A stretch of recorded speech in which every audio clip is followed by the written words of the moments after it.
കത്തോലിക്ക സഭയ്ക്കകത്ത് നിങ്ങൾക്കറിയാവുന്നൊരു കാര്യം, ഞാൻ നേരത്തെ ഒരു ചിറ്റ് വീഡിയോ ചെയ്തിരുന്നു. പല ആൾക്കാർക്ക് അതിൻ്റെ സെറ്റിൽ സം കൺഫ്യൂഷൻസ് ദേ. ഇപ്പം അതുമായി ബന്ധപ്പെട്ട് ഗ്ലോബൽ മീഡിയയിലൊക്കെ റിപ്പോർട്ട് ചെയ്തിട്ടുണ്ട് കാര്യങ്ങൾ. റിലീജിയസ് ആയിട്ടുള്ള എക്സ്പേർട്ടുകൾ പറയുന്നുണ്ട്. എന്താണ് കത്തോലിക്ക സഭയ്ക്കകത്ത് ഉണ്ടായിരിക്കുന്നത്? പൂർണ്ണമായിട്ട് ഒറ്റ വാക്കിൽ പറയാം, ഇപ്പോഴത്തെ ചെറുപ്പക്കാരനാണ്. അദ്ദേഹം ബേസിക്കലി ഒരു മിഷണറിയാണ്. അതതിൻ്റെ കാര്യം. അദ്ദേഹം കച്ചവടക്കാരനല്ല. അദ്ദേഹം ചാരിറ്റിയോ ആശുപത്രിയോ ഇൻസ്റ്റിറ്റ്യൂഷനോ അതിൻ്റെ ആളുകൾ. അദ്ദേഹത്തിൻ്റെ മുമ്പിലിരിക്കുന്ന ബൈബിള് മാത്രമാണ്. അത് നിങ്ങൾ പറയാൻ കാത്തലിക്സ്, അതൊന്നുമല്ല. അദ്ദേഹത്തിൻ്റെ മുമ്പിലിരിക്കുന്നത് ബൈബിള് മാത്രമാണ്. കാത്തലിക് സഭ അദ്ദേഹത്തിൻ്റെ കാലയളവിൽ ഒരു വലിയ റിഫോർമേഷന് പോവുകയാണ്. അതതിൻ്റെ കാര്യം. ഒറ്റ വാക്കിൽ പറഞ്ഞാൽ കാത്തലിക് സഭ തിരിച്ച് ഈ പറയുന്ന ലിബറൽ വാല്യൂസും മൂല്യങ്ങളും, ഇതിനകത്ത് കാത്തലിക് സഭയ്ക്ക് വലിയ സെറ്റ് ബാക്ക് ഉണ്ടായി ലോകം മുഴുവനും, പ്രത്യേകിച്ച് യൂറോപ്യൻ രാജ്യങ്ങളിൽ. അതിൽ നിന്നും തിരികെ പോകണം. ഇതാണ് അജണ്ട. ഇത് ഇന്നോ ഇന്നലെയോ നടന്ന ഡിസ്കഷൻസ് അല്ല. ഇത് വളരെ വർഷങ്ങളായിട്ട് കാത്തലിക് സഭയിലെ വലിയൊരു വിഭാഗം അച്ഛന്മാരും സീനിയർ ആയിട്ടുള്ള ബിഷപ്സും ക്ലർജീസും ഇത് ഡിമാൻഡ് ചെയ്യുന്നുണ്ട്. പക്ഷേ ഇത് നടപ്പിലാക്കാൻ കൊണ്ടുവരാൻ വേണ്ടി അന്ന് ആ സ്ഥാനത്തിരുന്ന പല പോപ്സും, അതായത് പേപ്പൽ, ഇവർക്ക് കഴിയുന്നില്ല. കാരണം വലിയ എതിർ. അതിൻ്റെ കാരണം കൊണ്ട് തന്നെയാണ് അവർ നടപ്പിലാക്കാതിരുന്നത്. കൃത്യമായിട്ട് പറയാം, സെയിൻറ്റ് മേരിയ മൂലയ്ക്കിൽ ജീസസ് മാത്രമാണ് മുൻപിൽ. അതായത് കൃത്യമായിട്ട് വീണ്ടും ഒന്നും കൂടെ പറയുവാണെങ്കിൽ മീഡിയേറ്റേഴ്സിൻ്റെ ആവശ്യമില്ല. ഇത് തന്നെയാണ്. ഇതാണ് അതിൻ്റെ ഒറ്റ വാചകത്തിൽ പറഞ്ഞാൽ. ഇപ്പം എന്തുകൊണ്ടാണ് ഇപ്പോഴത്തെ പോപ്പ് ഇങ്ങനൊരു തീരുമാനം എടുക്കാൻ കാരണം? ഒറ്റ കാര്യം പറയാം, അമേരിക്ക തന്നെയാണ് അതിൻ്റെ ഇഷ്യൂ. നിങ്ങൾ ഞാൻ യൂറോപ്പിൽ പോയിട്ടുണ്ട്. അവിടെ പള്ളികളിൽ പോയിട്ടുണ്ട്, കാത്തലിക്സിൻ്റെ പള്ളികളിൽ പോയിട്ടുണ്ട്. അതിനകത്ത് കാത്തലിക്സിൻ്റെ വിശ്വാസികളായിട്ടുള്ള കാത്തലിക്സിൽ 8-9% പള്ളിയിൽ പോകുന്നുള്ളൂ. ബാക്കിയുള്ളൊരു പള്ളിയിൽ പോകുന്നില്ല. പക്ഷെ അമേരിക്കയിൽ 31% പേര്, 38-39% പേര് പള്ളിയിൽ പോകുന്നില്ല. അവർ കുറച്ചും കൂടെ കൺസർവേറ്റീവാണ്. അപ്പൊ യൂറോപ്പിനും ഈ അമേരിക്കയ്ക്കും മറ്റുള്ള കാത്തലിക്സിന്റെ ഡോമിനേറ്റ് ചെയ്ത പല രാജ്യങ്ങൾക്ക് പല രീതിയിലുള്ള സെറ്റ് ബാക്ക് ഉണ്ടായി. ഇത് കംപ്ലീറ്റ് ആയിട്ട് അങ്ങ് ഇൻസ്റ്റിറ്റ്യൂഷണലൈസ് ചെയ്യും. ബേസിക്കലി കാത്തലിക് സഭ പല സന്ദർഭങ്ങളിലും പഴയ കാലങ്ങളിലൊക്കെ എഡ്യൂക്കേഷൻ, ഹെൽത്ത്, ആശുപത്രി, ഈ സംഭവങ്ങളൊക്കെ ഉണ്ടാക്കിയത് ഈ ജനങ്ങളെ പിഴിയാൻ വേണ്ടിയല്ല. പക്ഷെ നിങ്ങളിത് ശ്രദ്ധിച്ചിട്ടുണ്ടോ? കാത്തലിക് സഭയുടെ സ്കൂളുകളാണെങ്കിലും കോളേജുകളാണെങ്കിലും ആശുപത്രികൾ 5 സ്റ്റാർ രീതിയിലാണ്. സാധാരണ എങ്ങനെ മൾട്ടി സ്പെഷ്യാലിറ്റി 5 സ്റ്റാർ ഹോട്ടൽ ആശുപത്രി റൺ ചെയ്യുന്ന അതേപോലെ തന്നെ പണം പിഴിയുക. ഇതൊന്നും ബേസിക്കലി ഒരു ക്രിസ്ത്യാനിറ്റി അല്ല. ഇത് തന്നെ അതിൻ്റെ കാരണം. അതിനേക്കാളും മെച്ചമാണ് ഈ പ്രൊട്ടസ്റ്റന്റ് ഇവാഞ്ചലിക്കൽ കമ്മ്യൂണിറ്റി നടത്തുന്ന ആശുപത്രി. അവരിത്രയും പിഴിയത്തൊന്നുമില്ല. ബേസിക്കലി നേരത്തെയുള്ള കാത്തലിക്സിന്റെ കേരളത്തിൽ ഇഷ്ടം പോലെ ആശുപത്രികളില്ല, സ്കൂളുകളില്ല. നമ്മൾ കേട്ടിട്ടുണ്ടോ അത്രമാത്രം പണം പിഴിയുന്ന രീതിയിൽ ഇതിനെ വ്യാപാര സംഭവങ്ങളാക്കി മാറ്റി. പറയുന്ന പേര് ചാരിറ്റി.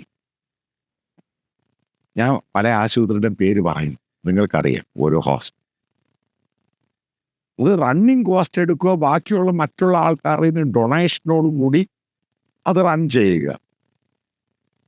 ഇതായിരുന്നു അതിൻ്റെ ഒരു എക്കണോമി മോഡൽ എന്ന് പറയുന്നത്. കാരണം ഇതേപോലെ അച്ഛന്മാരും കന്യാസ്ത്രീകളും ഇഷ്ടം പോലെ ആൾക്കാർ ജോലി ചെയ്യാറുണ്ട്. അവർക്കൊന്ന് സാലറി കൊടുക്കണ്ട. അതേപോലെ നിങ്ങൾ മനസ്സിലാക്കണം, ലോകത്തിലെ ഏറ്റവും വലിയ ജന്മി എന്ന് പറയുന്നത് കാത്തലിക് സഭയാണ്. ലോകത്തെവിടെയും എല്ലായിടത്തും പ്രോപ്പർട്ടി ഉണ്ടവർ. എത്രയോ അമേരിക്കൻ ബാങ്കിൽ, യൂറോപ്യൻ ബാങ്കുകളിലൊക്കെ ഷെയർ ഉണ്ട്. ഇഷ്ടംപോലെ വെഞ്ചർ ക്യാപിറ്റൽ, ഇഷ്ടംപോലെ പണമുള്ള ഒരു സഭയാണ് കാത്തലിക് സഭ. ഇഷ്ടം പോലെ പണം. നമ്മളൊക്കെ ഉദ്ദേശിക്കുന്നതിന് അപ്പുറത്താണ് ഇവരുടെ അസറ്റ് എന്ന് പറയുന്നത്. Huge asset. വീണ്ടും ഈ അസറ്റിന്റെ പുറകെ പോയി കഴിഞ്ഞപ്പോൾ ഈ വിശ്വാസികൾക്ക് ഈ അസറ്റ് മാനേജ്മെന്റുമായിട്ട് ബന്ധപ്പെട്ട് നടക്കുന്ന കാത്തലിക് പ്രീസ്റ്റുമായിട്ടും ബിഷപ്പുമായിട്ടും ബന്ധമില്ല. സ്പിരിച്വൽ അല്ലാതെ. ഇതാണ് അതിൻ്റെ മൂല്യച്യുതി എന്ന് പറയുന്നത്. പ്രധാനപ്പെട്ട കാരണം സ്പിരിച്വലായിട്ട്, ഐഡിയോളജി ആയിട്ട്, സ്പിരിച്വലായിട്ട് നിൽക്കേണ്ട ഒരു ഓർഗനൈസേഷൻ ഇതേപോലെ സഭ ഇതിൽ നിന്നും പൂർണ്ണമായിട്ടും വ്യതിചലിച്ചിട്ട് ഇതേപോലെ ഇൻസ്റ്റിറ്റ്യൂഷണലൈസ് ചെയ്തു. ഇതിൻ്റെ ഭാഗമായിട്ടാണ് കാത്തലിക് സഭ ഗ്ലോബലായിട്ട് സെറ്റ് ബാക്ക് ഉണ്ട്. ഈ കേരളത്തിൽ നിന്ന് കാത്തലിക് സഭയിൽ നിന്ന് മറ്റൊന്നുമല്ല. അവരുടെ ഏറ്റവും വലിയ ഒഴുക്ക് നമ്മൾ യൂറോപ്പ് എടുത്താൽ കാണും. പല കാത്തലിക്സ് പള്ളികളും ബാറുകളും ഡാൻസ് ബാറുകളും ഒക്കെയാണ്. ഞാൻ പോയിട്ടുണ്ട് ഇവിടെയൊക്കെ പലയിടത്തും. ഇത് കണ്ട് സഹിക്കാതെ ഇത് മടുത്തിട്ടാണ് ഇതിൻ്റെ ഓരോ ഭാഗമായിട്ട് ഓരോ ശ്രേഷ്ഠന്മാരെ കൊണ്ടുവരാൻ തുടങ്ങി, മീഡിയേറ്റേഴ്സായിട്ട്. ഈ മീഡിയേറ്റേഴ്സ് വരുന്നതൊരു കച്ചവടം. ഇതിൻ്റെ ബിസിനസ് റിലീജിയസ് കച്ചവടം എന്ന് പറയുന്നത് നമ്മൾ അകത്തോട്ട് കയറി പഠിച്ചു കഴിഞ്ഞാൽ മനസ്സിലാകും. ഒരിക്കല് ഞാൻ എൻ്റെ മാവി, അത് എൻ്റെ ഫാദറിൻ്റെ പെങ്ങൾ, അദ്ദേഹം അവർ ജീവിച്ചിരിപ്പില്ലേ, ഞാൻ ചോദിച്ചൊരു ചോദ്യമുണ്ട് കോളേജ് പഠിക്കുന്ന സമയത്ത്, എന്തിനാണ് ഈ മീഡിയേറ്റേഴ്സ് വേണ്ടത്? നമുക്ക് നേരിട്ട് യേശുക്രിസ്തുവിനെ വിളിച്ചുകൂടായ? എനിക്ക് നേരിട്ട് യേശുക്രിസ്തുവിനോട് പ്രാർത്ഥിക്കും. എന്തിനാണ് മീഡിയേറ്റേഴ്സിൻ്റെ ആവശ്യം? അപ്പം എൻ്റെ മാവി എനിക്ക് തന്ന ഉത്തരവാണ്. ഞാനത് ചിരിച്ച് തമാശയോട് അല്ല അത് കണ്ടത്. കാരണം അന്ന് എൻ്റെ പ്രായം അത്രയേ ഉള്ളൂ. അന്ന് മാവി പറഞ്ഞത്, ഒരു പെൺകുട്ടിയെ കെട്ടണം, കല്യാണം കഴിപ്പിക്കണം, അല്ലെങ്കിൽ ഒരു ചെറുക്കനെ കല്യാണം കഴിക്കണം, അതിന് ഒരു ബ്രോക്കർ വേണം. അതാണ് മീഡിയേറ്റർ. അതായത് യേശുക്രിസ്തുവിൻ്റെ അടുത്ത് പോകാൻ ഒരു ബ്രോക്കർ വേണം. അത് നമ്മളൊന്ന് ആലോചിച്ച് നോക്കുക. ഇതിൻ്റെ അകത്ത് എവിടെ ഈ സാൽവേഷൻ എന്ന് പറയുന്ന സംഭവം? അതേപോലെ ഇതിനകത്ത് ഈ ബൈബിളിനകത്ത് ഈ മീഡിയേറ്റേഴ്സിനെ പറ്റി എവിടെയും പറയുന്നൊന്നുമില്ല. യേശുവിൻ്റെ അമ്മയെന്ന് മാത്രമേ പറയുന്നുള്ളൂ. കാരണം ഹോളി സ്പിരിറ്റ് ആണ് യേശുക്രിസ്തു ഉണ്ടാവുന്നത്. നമ്മളിപ്പോൾ തറവായിട്ട് ബൈബിൾ അങ്ങ് പഠിക്കുക, തറവായിട്ട് അതിൻ്റെ വ്യാഖ്യാനങ്ങളും മറ്റുള്ള കാര്യം. ഞാനിത് വായിച്ചിട്ടാണ്. ഞാൻ പല മതഗ്രന്ഥങ്ങൾ വായിച്ചിട്ടുണ്ട്. ഹിന്ദു ഹൈന്ദവ മതഗ്രന്ഥങ്ങൾ വായിച്ചിട്ടുണ്ട്, ഖുറാനൊക്കെ വായിച്ചിട്ടുണ്ട്. ബിബ്ലിക്കലി അതിനൊരു ബിബ്ലിക്കൽ ഫെയ്ത്ത് എന്ന് പറയുന്നത്, അതിനകത്ത് ഈ കച്ചവടം എന്ന് പറയുന്നതിനകത്ത് ഒരു മൂല്യവും കൊടുത്തിട്ടില്ല. ഈ ഫ്രീ ആയിട്ട് ആൾക്കാരെ സേവിക്കുക. അപ്പം അതിനകത്ത് ഏറ്റവും മുൻപന്തിയിൽ നിന്ന സംഭവം കാത്തലിക് സഭയാണ്. നിങ്ങൾ ഈ സൗത്ത് അമേരിക്കയിലൊക്കെ പോയി കഴിയുമ്പോൾ അർജന്റീന, ബ്രസീൽ, പെറു, ചിലി, ഇവിടൊക്കെ കാത്തലിക്സ് എന്ന് പറയുന്ന സംഭവം ഈ പേരിന് മാത്രമായി. ഇവര് മുഴുവൻ ഇവാഞ്ചലിക്കൽ രീതിയിൽ റിവൈവൽ ബ്രസീലിലൊക്കെ പറഞ്ഞു കഴിയുമ്പോൾ കാത്തലിക്സിന്റെ ഏറ്റവും വലിയ ഏറ്റവും കൂടുതൽ ജനങ്ങൾ പോകുന്ന സംഭവമായിരുന്നു. അതിൽ നിന്നൊക്കെ അങ്ങ് മാറി. അതേപോലെ തന്നെ അർജന്റീന, അവിടുത്തെ പ്രസിഡന്റ് പോലും പ്രൊട്ടസ്റ്റന്റ് ബിലീവറാണ്. ബോൺസിലാരോ, ബ്രസീലിന്റെ പ്രതിപക്ഷം, ഇന്നയാൾ ജയിലിലിട്ടേക്കും, അയാൾ പ്രൊട്ടസ്റ്റന്റ് ബിലീവറാണ്, ഇവാഞ്ചലിക്കൽ ക്രിസ്ത്യൻ ആണ്. ഇപ്പോഴത്തെ ലൂല, അയാളും കാത്തലിക്സിൽ നിന്ന് മാറി ചിന്തിക്കുന്നയാളാണ്. ഗ്ലോബലായിട്ട് ലീഡേഴ്സ് മുഴുവൻ ഇവരുടെ കയ്യിൽ നിന്ന് പോയി. കാത്തലിക്സിന്റെ ഏറ്റവും വലിയ ഏഷ്യൻ രാജ്യമാണ്. പക്ഷെ അവിടെ ഉണ്ടായിരിക്കുന്ന ഇവാഞ്ചലിക്കൽ സംഭവം ഏറ്റവും ഭയങ്കരമാണ്. എല്ലാ രാജ്യങ്ങളിലും, എല്ലാ കാത്തലിക്സ് രാജ്യങ്ങളും. എൻ്റെ കാര്യം എന്താ? കാരണം മൂല്യച്യുതി ഉണ്ടാക്കി. ചെറുപ്പക്കാർ ഡ്രഗ് അബ്യൂസായി. കാത്തലിക്സിന്റെ അച്ഛന്മാരും ബിഷപ്പ്മാരും ഉൾപ്പെടെ സെക്ഷൽ അബ്യൂസിന്റെ ഭാഗമായി. അങ്ങനെ ഇഷ്ടം പോലെ ഇഷ്യൂ ആയി. ഇതൊന്നും ആൾക്കാർ, സഭ നേരത്തെ പറഞ്ഞാലും ബിബ്ലിക്കലായിട്ട് വലിയ സംഭവമായിട്ട് കൈകാര്യം ചെയ്തിരുന്നവര് റെസ്പോണ്ട് ചെയ്തിരുന്നില്ല. അവർ റെസ്പോണ്ട് ചെയ്യാറായി. അതിനൊരു ഉദാഹരണം ഞാൻ പറഞ്ഞുതരാം. അപ്പൊ അങ്കമാലിയുമായി ബന്ധപ്പെട്ട് തെക്കോട്ടാണോ വടക്കോട്ടാണോ പടിഞ്ഞാറ് എത്ര പ്രാവശ്യം വാറ്റിക്കാൻ ഇടപെട്ടിട്ടും പോപ്പ് നേരിട്ട് ഇടപെട്ടിട്ടും ഇതിനൊരു ശമനം കിട്ടുന്നില്ല. കാര്യം എന്താ? കാരണം അവര് സ്പിരിച്വൽ അല്ലാതായി എങ്ങും എല്ലായിടത്തും കച്ചവടമായിട്ടാണ്.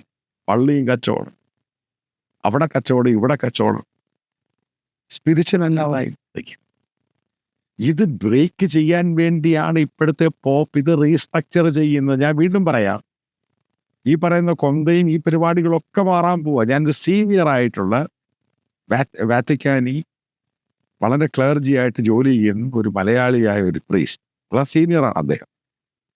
അദ്ദേഹത്തോട് ചോദിച്ചപ്പോൾ പറഞ്ഞു മുഴുവനും റീസ്ട്രക്ചർ ചെയ്യുന്നു, അല്ലെങ്കിൽ കാത്തലിക് സഭ ഇനി പിടിച്ചു നിൽക്കാൻ കഴിയില്ല. ഇത്രയും അഫക്റ്റുണ്ട്. നിങ്ങൾക്കറിയാവുന്ന വസ്തുതയാണ്, കേരളത്തിൽ നിന്ന് എത്രയോ സെമിനാരികൾ, കാത്തലിക് സെമിനാരികൾ പഠിക്കാൻ ആളില്ല. കേരളത്തിലുള്ളവർ പോയില്ലെങ്കിൽ യൂറോപ്പിലെ പല ചർച്ചകളിലും കാത്തലിക് ചർച്ചുകളിൽ കുർബാന ചൊല്ലാൻ ആളില്ല. നിങ്ങൾക്കറിയാം കന്യാസ്ത്രീ മഠങ്ങൾ, എനിക്കറിയാവുന്ന പല മഠങ്ങൾ ആലുവ, കാരണം ആലുവ ബേസിക്കലി ലിറ്റിൽ വാറ്റിക്കാൻ എന്നാണ് പറയുന്നത്. ഇവിടെ പലയിടത്തും കോൺഗ്രിഗേഷനോട് പലയിടത്തും ആളുകളില്ല. സ്ഥലമുണ്ട്, 10, 20, 25 കന്യാസ്ത്രീകൾ ഉണ്ടായിരുന്ന പല മഠങ്ങളിൽ. അവിടെ 1, 2 പേരേ ഉള്ളൂ. അവരും കൂടെ മരിച്ചു കഴിഞ്ഞ് ഈ സാധനം ഇല്ലാതായി. അത് അത്രമാത്രം താപ്പോട്ടാണ് കാത്തലിക് സഭ പോയത്. തിരിച്ചിപ്പുറത്താണെങ്കിലും വലിയ രീതിയിലാണ് ഇവാഞ്ചലിക്കൽ സംഭവം ഉണ്ടായിരിക്കുന്നത്, ഇൻക്ലൂഡിങ് യൂറോപ്പിൽ. ഞാൻ ഈ പള്ളികൾ തുറന്നു എന്നൊക്കെ പറയുന്നില്ലേ യൂറോപ്പിലും, അവിടെ തുറന്ന് ഇങ്ങനെ കാത്തലിക്സ് പള്ളികളല്ല, ഹോം ചർച്ചുകളാണ്. പഴയ ചർച്ചുകളൊക്കെ വീണ്ടും ആൾക്കാർ കൂടാൻ തുടങ്ങി. അതിന് മാറ്റത്തിന് വേണ്ടിയാണ് ഇപ്പോഴത്തെ പോപ്പ് ശ്രമിക്കുന്നത്. അതായത് ബിബ്ലിക്കലായിട്ട് പോയാൽ മതി, ഈ പറയുന്ന കൂടുതലായിട്ട് ആശുപത്രിയും സ്കൂളുകളുടെ ഒന്നും ആവശ്യമില്ല, എല്ലായിടത്തും വേണ്ടതൊക്കെ അന്ന് വന്നു കഴിഞ്ഞു. ഇനി അതിൻ്റെ ആവശ്യമില്ല, ജനങ്ങൾക്ക് സ്പിരിച്വലായിട്ടത് കൊടുക്കണം. ഇതിൻ്റെ ഭാഗമായിട്ടാണ് ഓരോന്നും കട്ട് ചെയ്യുന്നത്. അവസാനം ജീസസ് ക്രൈസ്റ്റ് മാത്രമേ ഉണ്ടായിരിക്കുന്നുള്ളൂ കാത്തലിക് സഭയിൽ. ഈ ബെറ്റിഫൈഡ് അതേപോലെ ആൾക്കാരെ ഇങ്ങനെ വിശുദ്ധരാക്കുന്ന പരിപാടികൾ ഇവർ നിർത്താൻ പോവുക. കുറച്ചുകൂടെ കഴിയുമ്പോൾ അതും കട്ട് ഷോർട്ട് ചെയ്ത് കളയും. അതിൻ്റെ ആവശ്യമില്ലെന്നാണ് പറയുന്നത്. കൂടുതൽ സ്പിരിച്വലായിട്ട് പോകണം, എന്നാൽ മാത്രമേ സഭയ്ക്ക് പിടിച്ചു നിൽക്കാൻ സാധിക്കുള്ളൂ. സഭയ്ക്ക് ഇഷ്ടംപോലെ പണമായി, പക്ഷെ മാൻ പവർ, ആൾക്കാർ അച്ഛനാകാനും ഈ കന്യാസ്ത്രീകളാകാനും ആൾക്കാർ കുറയുന്നു. നിങ്ങൾക്കറിയാവുന്ന എനിക്കറിയത്തില്ല.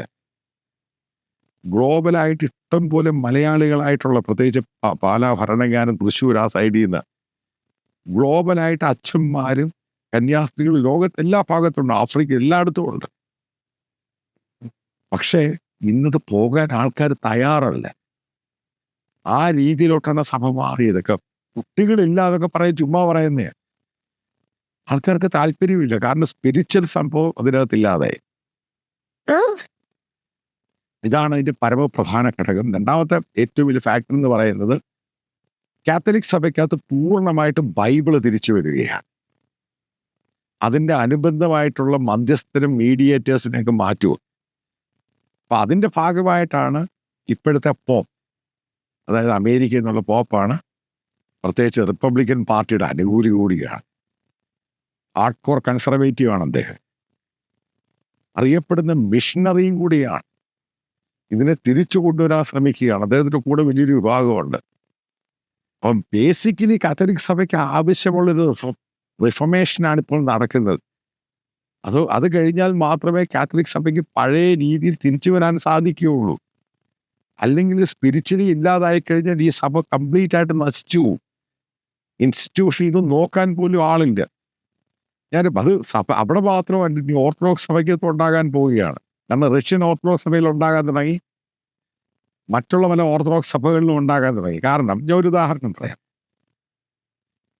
എൻ്റെ അമ്മയുടെ ശവ അടക്കവുമായിട്ട് ബന്ധപ്പെട്ട് Mount Tabor Saint Stephen's Church Pathrapuram, ഇപ്പം ഞാൻ കോളേജിലും സ്കൂളിലൊക്കെ പഠിച്ചുകൊണ്ട സമയത്ത് അവിടെ ഏകദേശം 30-35 അച്ഛന്മാരും അതിൻ്റെ അകത്ത് 10-12 റമ്പാച്ചന്മാരും ഉണ്ട്. ഏകദേശം 4 തിരുമേനി, ഒരു കാതോലിക്ക പാവ ഉൾപ്പെടെയുള്ളവരെ അവിടെ കവറടക്കിയിട്ടുണ്ട്, അവർ സംസ്കരിച്ചിട്ടുണ്ട്. കാരണം അത്രമാത്രം ട്രഡീഷണലി റിച്ച് ആയിട്ട് വന്നൊരു ഓർത്തഡോക്സ് കമ്മ്യൂണിറ്റിയാണ് ഈ പത്തനാപുരം എന്ന് പറയുന്നത്. ഇപ്പോഴും ഞാൻ പോയി കഴിഞ്ഞപ്പം അച്ഛന്മാരുടെ എണ്ണം ഓടിപ്പോയി കഴിഞ്ഞാൽ വിരലിലെണ്ണം. അത് ഇവർക്ക് നേരത്തെ താമസിക്കാൻ വെച്ചിരുന്ന മുറികളെല്ലാം കാലിയ, മുറികളിൽ ആളില്ല, ഭരിക്കുന്നു വേറെ ആൾക്കാർ വരുന്നു. ഈ ആകെ 2 അച്ഛന്മാരേ ഉള്ളൂ ജൂനിയർ തലത്തിലുള്ളത്. ഇതാണ് സഭകൾക്ക് സംഭവിച്ചിരിക്കുന്നത്. ആളുകൾ വരുന്നില്ല. ഓർത്തഡോക്സ് സഭയുടെ MD സെമിനാരിയിലാണെങ്കിലും നാഗ്പൂർ മറ്റു സെമിനാരിയിലാണെങ്കിലും കാത്തലിക് സഭയ്ക്ക് ഉണ്ടായത് തന്നെ അവിടെ സംഭവിച്ചിരിക്കുന്നു. അതായത് കേരളത്തിലെ സിറിയൻ ക്രിസ്ത്യൻ കമ്മ്യൂണിറ്റിക്കകത്ത് ഒരു റിഫർമേഷൻ ഉണ്ടായില്ല എന്ന് കൃത്യമായിട്ട് പറയും. ഈ പറയുന്ന പള്ളികളെന്ന് പറയുന്നത് ഈ യൂറോപ്പിൽ നടന്ന പോലെ വാടകയ്ക്ക് കൊടുക്കേണ്ടി വരും ഇവാഞ്ചലിക്കൽ ക്രിസ്ത്യൻസിന്. കാരണം ഇത് മെയിൻറ്റെയിൻ ചെയ്യാൻ പണം ആവശ്യമാണ്. ഈ ആൾക്കാരുണ്ടെങ്കിൽ പണം കിട്ടിയില്ല, ഇത് ആരെ ഇത് മെയിൻറ്റെയിൻ ചെയ്യും? അവയുടെ ഒരു അസറ്റ് ഒരുവിധം കഴിഞ്ഞു കഴിഞ്ഞാൽ പിന്നെ അത് പ്രോപ്പറായിട്ട് മുന്നോട്ട് പോകാൻ പറ്റത്തില്ല. കേരളത്തിലുണ്ടായപ്പോൾ കേരളത്തിലെ ആൾക്കാർ മൈഗ്രേറ്റ് ചെയ്യുകയാണ്. ഇപ്പം എൻ്റെ വീടിനടുത്ത് ഞാൻ നോക്കിയപ്പോൾ എൻ്റെ ബന്ധുക്കൾ ഒരുപ്പെട്ട എല്ലാവരും മരിച്ചുപോയി, പ്രായമുള്ളവർ, എല്ലാ വീടുകളും അടച്ചിട്ട് കാട് കയറിക്കും. ഞാനിത് പറയുന്നത് എൻ്റെ ബന്ധുക്കളുടെ കാര്യം. കാട്ടുപത്തനാപുരത്ത് നെടുമ്പറമ്പ് പാതിരിക്കൽ ആ ഭാഗത്ത് ഞാൻ പ്രാവശ്യം കാണുന്നു. പ്രായമുള്ളവർ മരിച്ചുപോയി, മറ്റുള്ള വീടുകളെല്ലാം വെച്ചിട്ട് കാടിട്ട് കിടക്കുന്നു. അവിടെ എല്ലാം എഴുതി വെച്ചേക്കുന്നു പ്ലോട്ട് ഫോർ സെയിൽ. ഇതാണ് കേരളത്തിലെ ക്രിസ്ത്യൻ സമൂഹം നേരിടുന്ന ഏറ്റവും വലിയ പ്രശ്നം. എന്നാൽ അപ്പുറത്താണെങ്കിൽ നോക്കുക, അവിടെ ഹൗസ് ചർച്ച് ആണെങ്കിലും ചെറിയ ചർച്ച് ആണെങ്കിലും ഞാൻ പറഞ്ഞ ഇവാഞ്ചലിക്കൽ കമ്മ്യൂണിറ്റി ഇത് ഗ്രോ ചെയ്യുകയാണ്. അപ്പുറത്ത് ആളുകളില്ലാതായി. ഇതാണ് കേരളത്തിലെ അതേ ക്രിസ്ത്യാനിറ്റിയുടെ പ്രശ്നവും. ഇതാണ് ഗ്ലോബലായിട്ട് കാത്തലിക് സഭ നേരിടുന്ന ഏറ്റവും വലിയ പ്രശ്നം. അവർക്ക് പ്രോപ്പറായിട്ട് സ്പിരിച്വൽ സംഭവം ഇല്ലാതെ പോയതിൻ്റെ പ്രശ്നത്തിലാണ് ഇത്രമാത്രം സ്കാമും സെക്ഷൽ അസോൾട്ടും ഈ പറയുന്ന ഈ വിശ്വാസികളുടെ ഡ്രംബം അബ്യൂസും എല്ലാം കൂടിയത്. സ്പിരിച്വലിസം എല്ലാം ഇൻസ്റ്റിറ്റ്യൂഷണലൈസ് ചെയ്യും. സ്ഥാപനങ്ങൾ ഉണ്ടാക്കുക, പണം ഉണ്ടാക്കുക, അടിച്ചു പൊളിച്ച് ജീവിക്കുക. അതിൽ നിന്ന് സ്പിരിച്വലിസത്തിലോട്ട് കൊണ്ടുവരാൻ വേണ്ടിയാണ് പോപ്പ് ശ്രമിക്കുന്നത്. അതിൽ അദ്ദേഹം സക്സസ് ആകുമെന്നാണ് എനിക്ക് കിട്ടുന്ന പല വിവരങ്ങൾ.